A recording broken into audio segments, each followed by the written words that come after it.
Good evening. आज हम titration के बारे में बात करेंगे। तो टाइट्रेशन क्या होता है, उसमें हमें सबसे पहले ये जानने की ज़रूरत है। तो टाइट्रेशन में हम लोग क्या करते हैं, कोई भी सब्सटेंस जिसका कंसंट्रेशन अननोन होता है उसको हम पता करने की कोशिश करते हैं रिएक्शन करा के, जिसका कंसंट्रेशन नोन है। ठीक है। तो टाइट्रेशन करने में हमें लॉ ऑफ इक्विवेलेंस को हेल्प लेते हैं। लॉ ऑफ इक्विवेलेंस कहता है कि कोई भी रिएक्शन के दौरान जितने सारे रिएक्टेंट प्रोडक्ट हैं सारे का ग्राम इक्विवेलेंट सेम होता है। ठीक ना।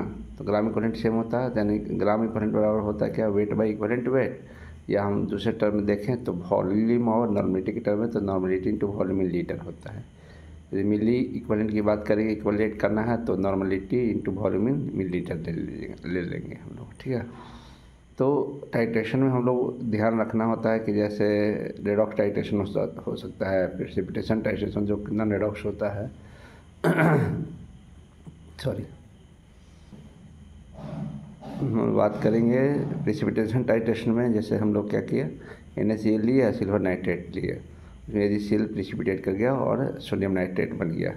तो हमें NaCl का, यदि सपोज हमें NaCl का कंसनट्रेशन पता करना है तो उसको सिल्वर नाइट्रेट के रिएक्शन करा के जिसका कंसनट्रेशन पता होगा उसमें ग्राम इक्विवेलेंट हम लिक्विड करके NaCl का ग्राम इक्विवेलेंट और सिल्वर नाइट्रेट का ग्राम इक्विवेलेंट बराबर कर देंगे। उसमें एक का कंसनट्रेशन पता रहेगा, वॉल्यूम दोनों का पता रहेगा, और उसमें हम लोग दूसरे का कंसनट्रेशन निकाल सकते हैं प्रेसिपिटेशन टाइट्रेशन में।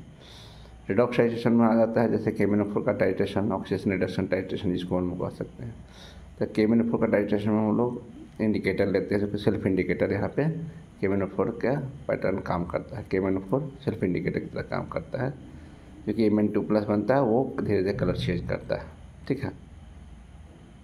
तो KMnO4 ऑक्सीडाइजिंग एजेंट है, यानी कोई ऐसा कंपोनेंट जिसका खुद ऑक्सीडाइज हो सकता है, जैसे Fe2+, I-, ठीक ना सल्फाइड आयन, आर्सेनाइड आयन, ये सबको हम लोग कंसंट्रेशन को पता कर सकते हैं। तो इसमें हम लोग KMnO4 टाइट्रेशन लगा सकते हैं। K2Cr2 टाइट्रेशन भी यूज कर सकते हैं। K2Cr2 टाइट्रेशन यूज करेंगे, वो भी एक रेडॉक्स टाइट्रेशन के पार्ट में आएगा। तो उसमें भी वैसा कंपोनेंट लेंगे, ये ऑक्सीडाइजिंग एजेंट है तो दूसरे को ऑक्सीडाइज कर सकता है।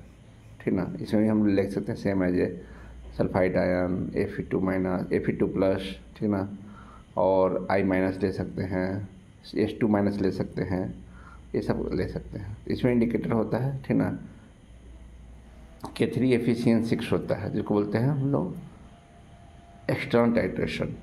ठीक ना, टाइट्रेशन, और डाइफिनाइल एमीन ले सकते हैं इंडिकेटर के रूप में। ठीक ना। और उसी तरह हम आयोडीन टाइट्रेशन लेते हैं, जिसको आयोडोमेट्री होता है। आयोडोमेट्री होता है टाइट्रेशन होता है, जिसमें आयोडीन या तो एक फ्री स्टेट में होता है और एक कंबाइंड स्टेट में होता है। एक में I2 होता है ऑलरेडी अवेलेबल, तो जो आयोडीमेट्री हो गया। आयोडोमेट्री में क्या ही होता है, उसमें हम लोग पहले उसको ऑक्सीडाइज करके I2 बनाते हैं, फिर फर्दर उसको ऑक्सीडाइजिंग एजेंट की तरह यूज करते हैं। सारे में ग्राम इक्विवेलेंट बराबर करते हैं। ठीक ना। और इस सब के वीडियो जो टाइट्रेशन के हैं उसको हम अगले वीडियो में अपलोड करेंगे। Thank you for watching my video.